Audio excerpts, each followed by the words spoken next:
Okay, Bruce M. in New Jersey. This is your donor radio for your Mega Build LC998v800p with the LC6404 processor board. I'm just testing this one out, making sure everything works before I start tearing it down. It looks like it does. Hello audio. I got a 100-watt slug on that side. I got the meter set to 2.5 and it's pegging out on the peak side. Talkback works. So, getting ready to take it apart. Okay, more to come. Okay, radio and amp are separated. Getting ready to take this old amp board out. Alright, got the old board out. Look how they gobbed that damn heatsink compound on there. Don't ever do this, folks. I found several of the insulators cracked. You know, and that's because it's having to mash all that stuff out from underneath it. You don't need that much on there. You want to use a liberal amount, but not gob it on like this. Okay, let me get that cleaned off. I'll be back. Look at that. I'm not done yet. That was just the initial scraping off of both sides. And in case you're wondering what I'm using, it's just a little piece of plastic that I cut off of I think this was like one of those dealer advertising tags that they stick on your car when you buy a new one. I just cut a little square out to use it for a scraper, and that's what I'm using to get the heatsink compound off here. Don't want to scar up the aluminum. I want to make sure that you don't use a metal one. Got to use plastic on these. Okay, more to come. Okay, got it all cleaned off. Got the fans out. Getting ready to put the new fans in here. New high-speed fans. And then we'll put the new amp board in here. Got it sitting right there. Okay, the new high-speed fans are in place. I moved the cables over from the old ones to these. But you can see right there. They are the new ones, the Deltas. Okay, more to come. Okay, now you can see I decided to put the heatsink compound on this time before I set the amp board on there, because last time I got some of the heatsink compound on the amp board, and I don't want to do that this time. But you can see that's all the heatsink compound you need. You don't need to gob it on there. We want to make sure that there's good contact between the transistor and the heatsink. What this is supposed to do is fill up like little cracks and stuff and help it transfer the heat better. And when you gob it on there, I think I've said this before, there's a phenomenon called hydraulicking that can actually cause an air pocket in between the transistor and the heatsink compound that'll leave a hot spot on the transistor and could cause it to fail. So just something to remember. If you're ever doing this, don't gob the heatsink compound. Put a liberal amount on there, but don't gob it on there. You know, make sure you leave it to where that the transistor itself can push it out from under it what it doesn't need to fill the cracks and stuff for an even distribution of the heat. Okay? All right, more to come.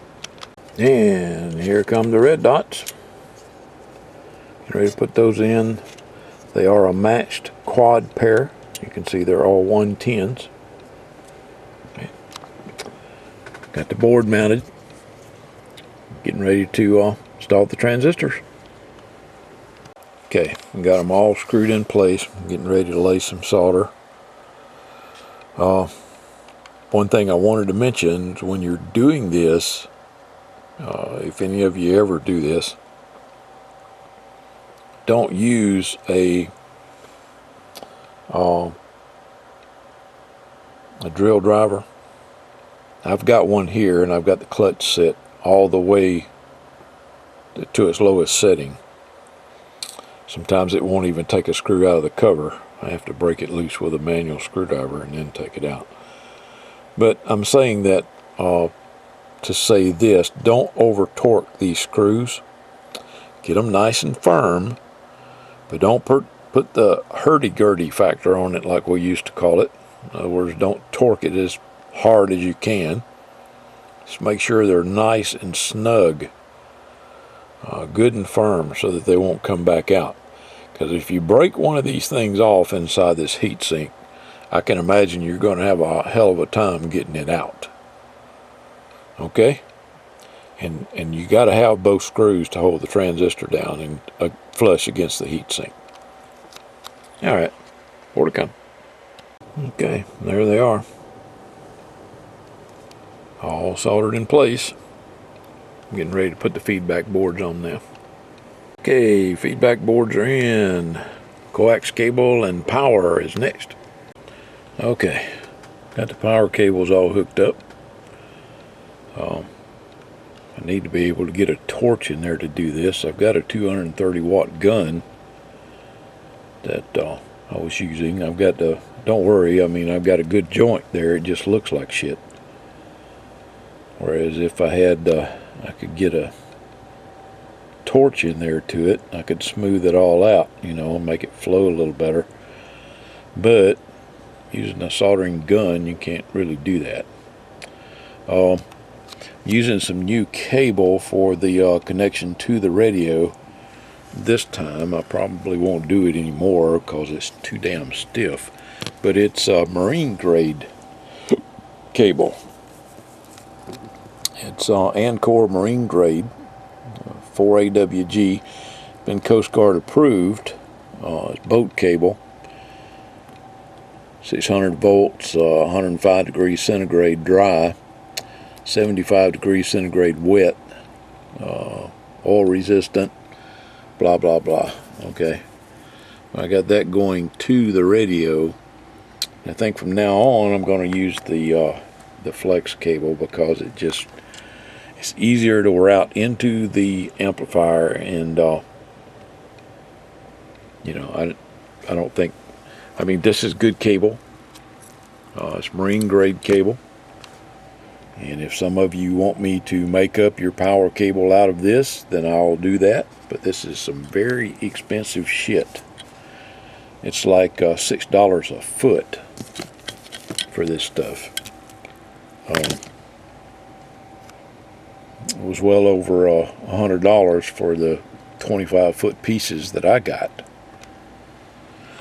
So it's been Coast Guard approved, like I said. It's marine grade cable. But there's the connections. They're good and solid. There's no shorts. I've already checked that. So I'm getting ready to put the to crimp the end on it. Crimp and solder the end. And also got to modify the holder so that it'll go over this 4-gauge cable. Still clamp in place. Alright, more to come. Okay, got that all modified, getting ready to put it on. You can see I cut out the holes here so that they'll fit over the wire, and also had to take some of that out on the inside so that it would fit over the wire. Alright, more to come. Okay, there it is. It was a bitch to put on there too. This cable is not flexible like that other stuff is. So I had a hell of a time getting this keeper on there. I'm getting ready to put the RTV down in here now, make sure that nothing can get inside the amp from the bottom. Okay. Alright, more to come. Heat shrink is on. Okay, got them in the Anderson power pole. You see why I put the heat shrink around it, because those openings in the back of these are pretty damn big. It would be pretty easy for something to get in there and touch that positive wire. Okay, that's all done. I'm getting ready to put the lid on top of it. I've already tested it. It checks good. So, more to come. Okay, got her all hooked up. Still on 10 meters. I haven't converted it yet. I got a 1,000 watt slug in that side, a 500 watt slug in that side. Left is RMS, right is peak. I'm on AM. Hello, audio, audio, hello, audio, audio, audio, audio. About 900 watts right there. Okay, Bruce, I'm in the process of doing the Lescom mods to the radio. You can see I upgraded the voltage regulator buffer filter to a 3300, upgraded the DC input buffer filter to a 3300. I just upgraded the first RF amp, and I've also upgraded the 10.7 IF filter from a 25 kilohertz to a 15 kilohertz. Okay, I've done the up frequency upgrade. It's got a Lescom crystal in it now, which is going to be a lot more stable than the Galaxy crystals, Ranger crystals. And getting ready to start modifying the channel selector and get it ready for the 6900, or the LC6404, programmed for the 6900 chassis. Okay, more to come. Okay, got it all tore apart.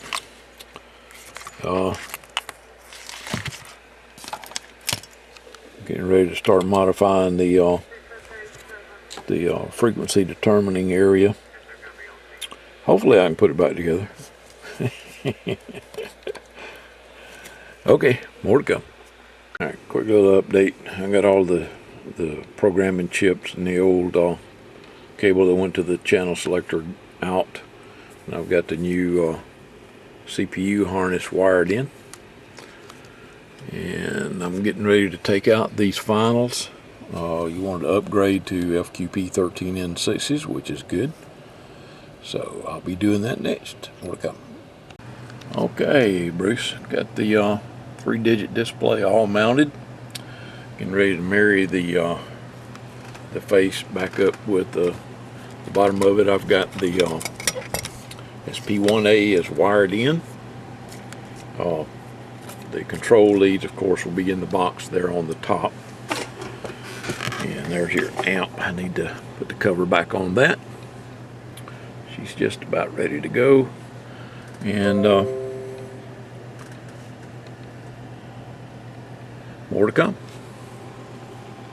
Okay, Bruce, I don't know where I left off at last. But I've got the switch panel all wired up. Okay, for the front switch panel. Your back switch panel will have your SP1 amplifier, and then over on this side will be the auxiliary fan. Okay, getting ready to start buttoning it up. I got everything done, so I'll need to put it back together and test it out. I was smart enough to check this time before I assembled the damn thing, so all the switches work in the right way. I don't have to worry about switching none of them over. Okay, more to come. Okay, got the switch panel mounted and the switch box, you know, mounted on the cover. I just got it sitting on there right now because I still got to wire in the switches for the SP1A, your amplifier, and the auxiliary fan's going to go on this side. And then the jack for auxiliary fan power will go there in the kind of in the middle. It'll actually be more like right behind this thing. It'll go around and come under and run your auxiliary fan. But high cut filter.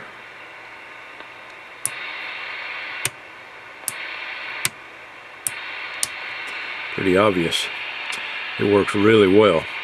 Okay, now I've got some channels saved in here already. Let's go to one. I'm going to hit the get button. You see we go right to that one. And here's scan. Scan up, scan down.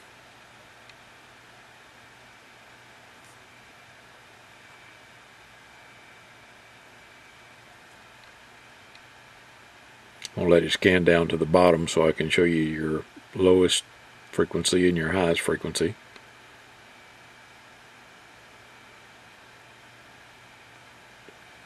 your amplifier is already done. So all I got to do is mount it back on here once I get those other switches wired up.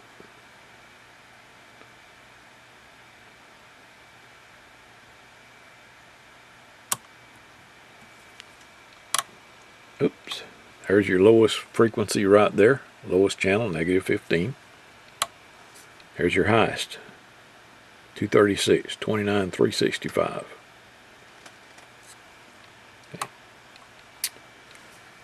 Okay, more to come. Okay, before I go any further, I wanted to show you your CP1 right there. And here's your SP1A right here. Now it'll be, hang on a second, it'll be where it won't move around once I get the amplifier in there. And it's totally insulated from everything. Okay, more to come. Okay, Bruce, wanted to show you I got all the cables dressed up. It doesn't look like a rat's nest in here anymore. There's your SP1A. I think I've already showed you this. And there's your CP1. Now, of course, the CP1 stays active all the time. The SP1A is switched. Okay. And this switch here is going to be for your SP1A. Well, it is for your SP1A, this one. This here is your amp control, and I got a sticker. I'll put amp above that one. Okay, this one's going to be your auxiliary fan. So now this one and this one will not have labels, okay? But the auxiliary fan switch, you know, will be close to the connector that's going to go to the auxiliary fan. And the SP1A switch is going to be the one closest to the microphone connector, which is down here. Okay? It will be, with the radio setting like this, it'll be directly behind the squelch scan. And your fan will be directly behind the channel, behind the CSF switch, channel select function switch. Okay? And of course, with the bats up, the switch is on, down is off. Same thing with the amp and the SP1A. Up is on, down is off. Okay? Damn, that looks good. I'm getting ready to put the amp section on it and then start the 24-hour burn-in. Once I do the 24-hour burn-in, if everything looks great, then I'll do a final video showing you output power and all that business, and how to work the LC6404. That's your CP1 kit. Need to remember to put them in the box for you. Okay, more to come. Okay, I'm going to do a quick power check here. I got a 1,000-watt slug on that side, 500-watt slug on that side. Audio, hello, audio, 1 2 1 2, audio, hello, audio. Over 500 watts RMS and over 800 watts, about 850 watts peak. Okay, that's with mic gain all the way up, power all the way up, amp on, SP1A on. Audio, hello, audio, 1 2 3 4 5 5 4 3 2 1, audio test. Let's see, that's the bottom end. Let's go to the top. Audio, hello, audio, 1 2 3 4 5 5 4 3 2 1. Drops off just a little bit at the top. Okay. Alright, the only thing I got left to do is cut the hole in the plate on the bottom and mount the auxiliary fan. So once I get that done, I think I set the power, AM power at 200 watts or 250, somewhere in that area. Yeah, 200 watts. Audio, hello, audio, 1 2 1 2, audio, hello. Okay. So, you are good to go. Now let's see. I want to get 38. There we go. Alright. High cut, on, off, off. Okay, that's on. Okay, this guy right here causes your channel selector to either turn the high cut back on. Causes your channel selector to either change channels or change bands. With it all the way down, it'll change bands and it'll jump 45 channels at a time.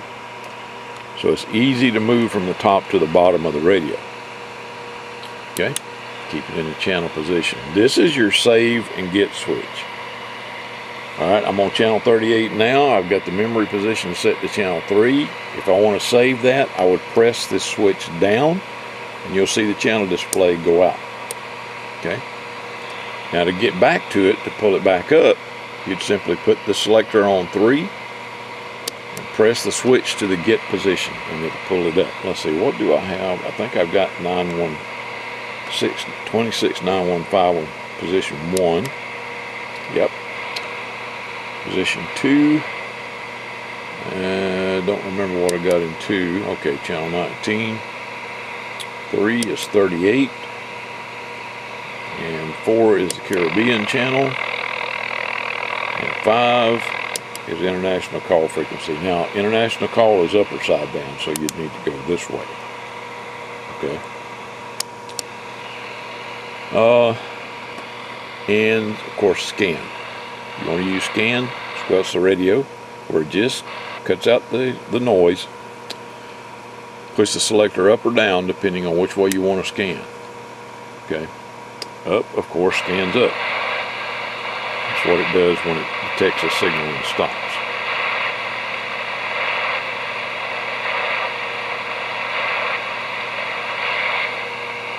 And that sounded like just noise. So you might need to tighten the squelch up just a little bit. Now, if you wanted to keep going past that, you'd turn the channel selector in the way you were scanning.